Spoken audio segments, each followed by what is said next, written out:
एक छोटे से शहर में रहने वाला परिवार बहुत खुशहाल माना जाता था। उस परिवार में पिता सलीम, माँ नसीमा और उनका बेटा अरमान रहते थे। सलीम एक मेहनती इंसान था जो दिन रात काम करके घर चलाते थे। नसीमा एक सादी और समझदार औरत थी जो घर को प्यार से संभालती थी। उनकी ज़िंदगी ज़्यादा अमीर नहीं थी, लेकिन सुकून और मोहब्बत से भरी हुई थी। अरमान उनका इकलौता बेटा था, इसलिए दोनों ने उसे बहुत ही लाडो प्यार से पाला था। बचपन में अरमान बहुत सीधा और समझदार बच्चा हुआ करता था। वो स्कूल में आते ही माँ के पास बैठकर दिन भर की बातें करता। पिता के आने पर दौड़कर उनसे लिपट जाना उसकी प्यारी आदत थी। शाम को पूरा परिवार एक साथ बैठकर खाना खाता और बातें करता। ऐसा लगता जैसे इस छोटे से घर में दुनिया की सारी खुशियाँ बसती हों। समय धीरे धीरे गुजरता गया और अरमान बड़ा होने लगा। वो कॉलेज जाने लगा और उसकी दुनिया बदलने लगी। इसी दौरान उसके पिता ने उसे एक नया स्मार्टफोन दिलाया। शुरू में वो फ़ोन सिर्फ पढ़ाई और दोस्तों से बात करने के लिए इस्तेमाल करता था, लेकिन धीरे धीरे सोशल मीडिया उसकी ज़िंदगी का हिस्सा बनता चला गया।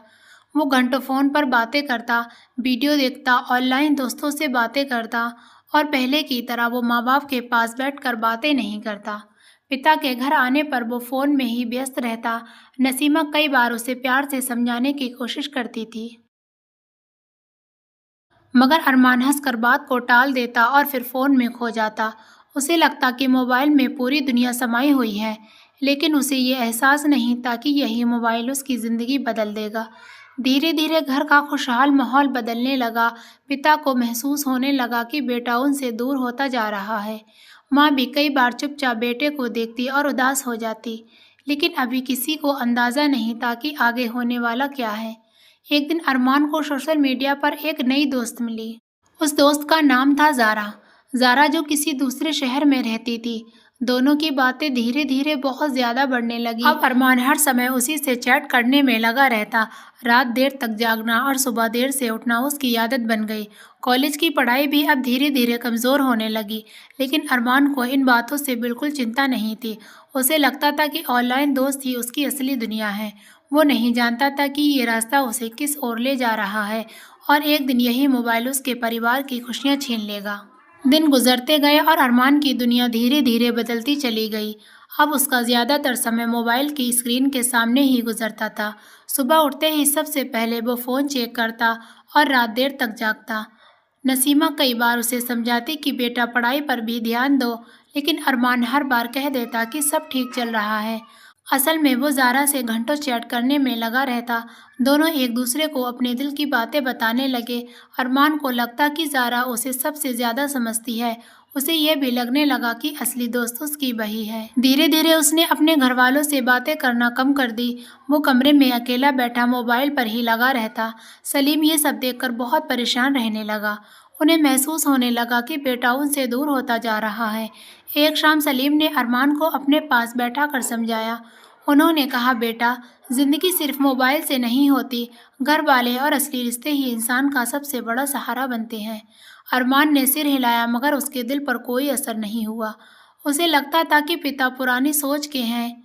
वो मन ही मन सोचता कि इन्हें आज की दुनिया का क्या मालूम। उस रात भी वो देर तक ज़ारा से बात करता रहा। ज़ारा उसे अपने शहर के किस्से सुनाती रहती। अरमान को उसकी बातें बहुत अच्छी लगती थीं। धीरे धीरे वो उससे मिलने की इच्छा जताने लगा। ज़ारा भी उससे मिलने को कहती।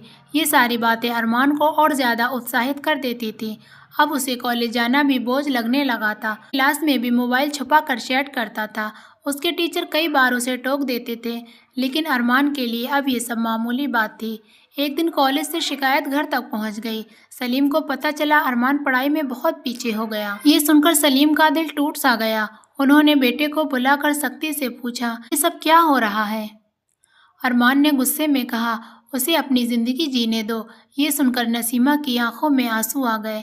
उसे पहली बार लगा उसका बेटा बदल गया है। घर का माहौल धीरे धीरे भारी होने लगा था। जहाँ पहले हंसी खुशियाँ गूंजती थी, अब वहीं खामोशी रहती थी। सलीम चुपचाप अपने काम में लगे रहते और कुछ नहीं कहते। नसीमा कई बार बेटे के कमरे के बाहर खड़ी रहती। वो चाहती थी कि अरमान खुद आकर उससे बातें करे, मगर अरमान अब ज़्यादा समय मोबाइल की दुनिया में बिताता था। उसे अपने घर से कोई भी मतलब नहीं था। उधर ज़ारा उससे मिलने की बात बार बार करने लगी थी। उसने कहा, अगर तुम सच में मुझे चाहते हो तो मुझसे मिलो। ये बात अरमान के दिल में गहराई तक उतर गई। उसने तय कर लिया वो ज़ारा से मिलने जाएगा, लेकिन उसने ये बात घर पर नहीं बताई। एक दिन उसने बहाना बनाया कि उसे कॉलेज का काम है और वो चुपचाप बस पकड़कर दूसरे शहर जाने के लिए निकल पड़ा। उसे लग रहा था जिंदगी का सबसे बड़ा फैसला कर रहा है, लेकिन उसे बिल्कुल अंदाज़ा नहीं था कि आगे क्या होने वाला है। उसकी ये गलती पूरे परिवार को हिला कर रख देगी। उधर घर में नसीमा बेटे के लौटने का इंतज़ार कर रही थी और सलीम भी सोच रहे थे शायद बेटा अब समझ जाएगा। लेकिन उस दिन के बाद ज़िंदगी पहले जैसी नहीं रहने वाली थी। अरमान घर में बैठा खिड़की के बाहर तेजी से भागे रास्ते देख रहा था।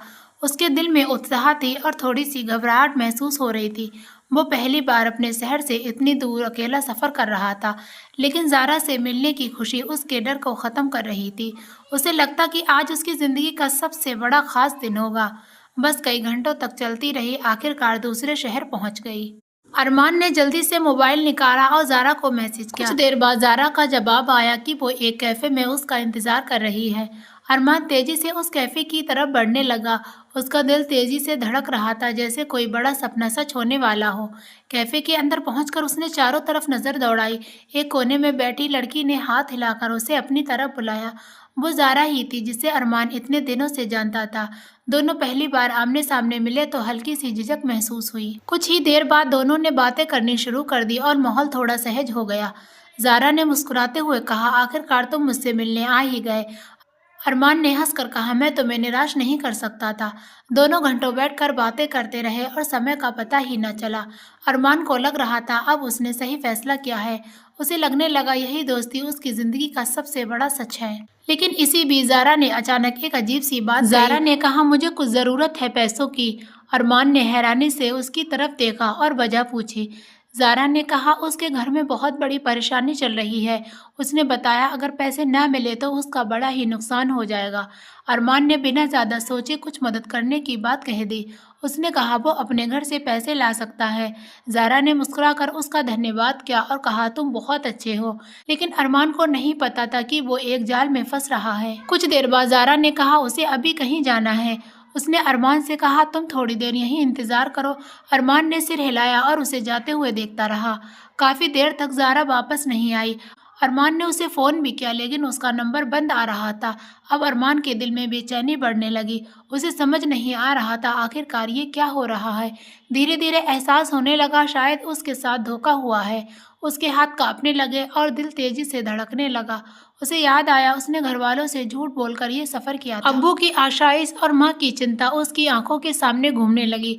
उसे पहली बार महसूस हुआ कि उसने बड़ी गलती कर दी। उसकी आंखों में आंसू आ गए और वो कुर्सी पर बैठ गया। और उधर घर में नसीमा बेटे के बारे में सोच सोच कर परेशान हो रही थी। शाम हो चुकी थी, लेकिन अरमान अभी तक घर नहीं लौटा था। सलीम भी अब बहुत ज़्यादा परेशान होने लगे और बार बार फ़ोन कर रहे थे, लेकिन अरमान का फ़ोन बंद हो चुका था। घर का माहौल डर और चिंता से भर गया था।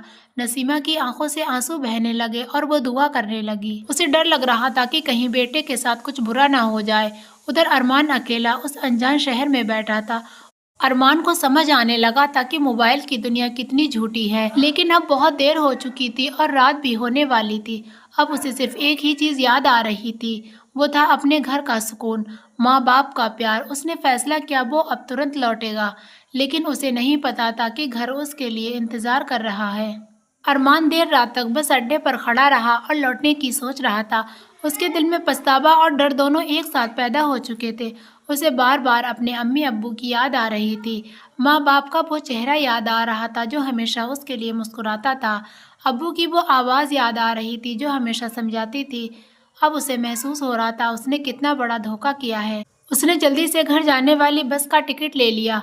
बस में बैठते ही उसने खिड़की के बाहर अंधेरी रात को देखा।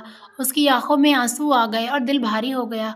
उसे लग रहा था जैसे वो खुद से नज़रें भी नहीं मिला पा रहा हो। सफ़र के दौरान उसने कई बार अपने फ़ोन को चालू करने की कोशिश की, लेकिन बैटरी ख़त्म हो चुकी थी और फ़ोन बंद पड़ा था। उधर घर में हालात बहुत ज़्यादा ख़राब हो चुके थे। नसीमा की आंखें रोते रोते लाल हो गई थीं। वो बार बार दरवाजे की तरफ देखती और दुआ करती रहती। सलीम भी अंदर से टूट चुके थे, लेकिन उन्होंने खुद को संभालते हुए कई जगह फ़ोन किए और अपने बेटे के बारे में पूछताछ की, मगर किसी को भी अरमान के बारे में कोई खबर नहीं मिली। रात बहुत लंबी और भारी लगने लगी थी। घर का हर कोना जैसे खामोश होकर चिंता कर रहा था। नसीमा बार-बार कह रही थी, मेरा बेटा ठीक तो होगा, मेरा बेटा ठीक तो होगा। सलीम अपनी बीवी को समझाते लेकिन खुद भी परेशान थे। सुबह होने से पहले ही अरमान का बस उनके शहर पहुंच चुका था।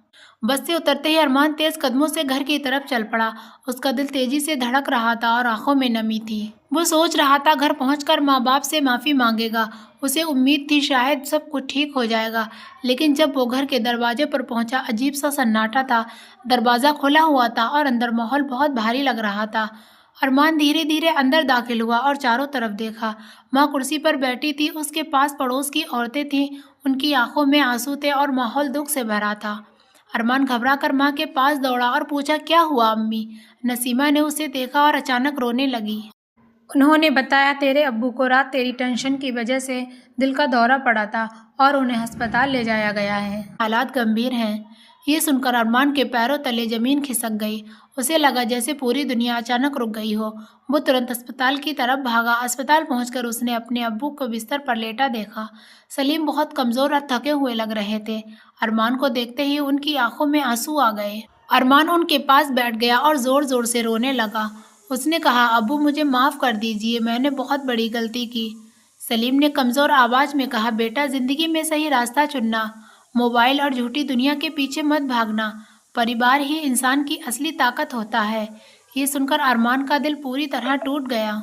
उसे महसूस हुआ कि उसकी एक गलती ने सबको दुख दे दिया है। अब उसे समझ आ चुका था कि असली खुशी कहाँ होती है, लेकिन अभी भी कहानी का सबसे भावुक पल बाकी था। अस्पताल के कमरे में गहरी खामोशी छाई हुई थी। अरमान अपने पिता के पास बैठा रो रहा था। उसके दिल में पछतावा और दर्द भर चुका था। उसे बार बार अपनी गलती याद आ रही थी। वो सोच रहा था, काश उसने माता पिता की बात मानी होती। सलीम बिस्तर पर लेटे हुए धीरे धीरे सांसें ले रहे थे। उन्होंने अपने कांपते हाथों से अरमान का हाथ पकड़ा। उनकी आंखों में प्यार भी था और चिंता भी। उन्होंने धीरे से कहा, बेटा ज़िंदगी में सबसे कीमती परिवार होता है। मोबाइल की दुनिया कभी असली सहारा नहीं बन सकती। अरमान की आंखों से आंसू लगातार बहते जा रहे थे। उसने रोते हुए कहा, अब्बू मुझे माफ़ कर दीजिए, मैं वादा करता हूँ अब कभी आपको दुख नहीं दूंगा। सलीम ने हल्की सी मुस्कान के साथ बेटे की तरफ देखा। उन्होंने कहा, मुझे तुमसे कोई शिकायत नहीं बेटा, बस इतना याद रखना, सच्चे रिश्तों की कदर करना। ये कहकर उन्होंने आंखें बंद कर लीं और आराम करने लगे। डॉक्टर ने कहा, अब हालात धीरे धीरे ठीक हो सकते हैं। ये सुनकर अरमान को राहत मिली और उसने एक सुकून की सांस ली। नसीमा भी पास खड़ी रोते हुए दुआ कर रही थी। उसने अपने बेटे को गले लगा लिया। उस पल अरमान को महसूस हुआ कि माँ का प्यार कितना सच्चा होता है। कुछ दिनों बाद सलीम की तबीयत बेहतर होने लगी। डॉक्टर ने उन्हें घर जाने की इजाज़त दे दी। पूरा परिवार फिर से घर लौट आया, लेकिन अब सब कुछ पहले जैसा नहीं था। अरमान पूरी तरह बदल चुका था। उसने अपने मोबाइल का इस्तेमाल बहुत कम कर दिया। अब वो ज़्यादा समय अपने अम्मी अब्बू के साथ बिताने लगा। शाम को वो अब्बू के साथ बैठकर बातें करता था और माँ के साथ खाना बनाने में भी मदद करता था। धीरे धीरे घर में खुशियां लौटने लगी। नसीमा के चेहरे पर मुस्कान वापस आ गई। सलीम भी अपने बेटे को बदलते देखकर खुश थे। एक दिन सलीम ने अरमान से कहा, मुझे तुम पर गर्व है। ये सुनकर अरमान की आंखों से फिर आंसू गिरने लगे। उसे एहसास हो गया था कि ज़िंदगी की सबसे बड़ी दौलत परिवार होता है। मोबाइल और सोशल मीडिया सिर्फ समय बिताने का जरिया है, लेकिन असली खुशी अपने लोगों के साथ होती है। उस दिन के बाद अरमान ने एक फ़ैसला किया। वो अपने दोस्तों से कहता, मोबाइल की दुनिया में ज़्यादा मत खोना, असली खुशी अपने परिवार में है। आज भी जब अरमान उस दिन को याद करता है तो उसके दिल में एक अजीब सी बात आती है। अगर परिवार साथ हो तो ज़िंदगी हर मुश्किल से आसान हो जाती है। दोस्तों, आप सबको ये स्टोरी कैसी लगी कमेंट में ज़रूर बताना। वीडियो को लाइक और चैनल को सब्सक्राइब करना ना भूलना।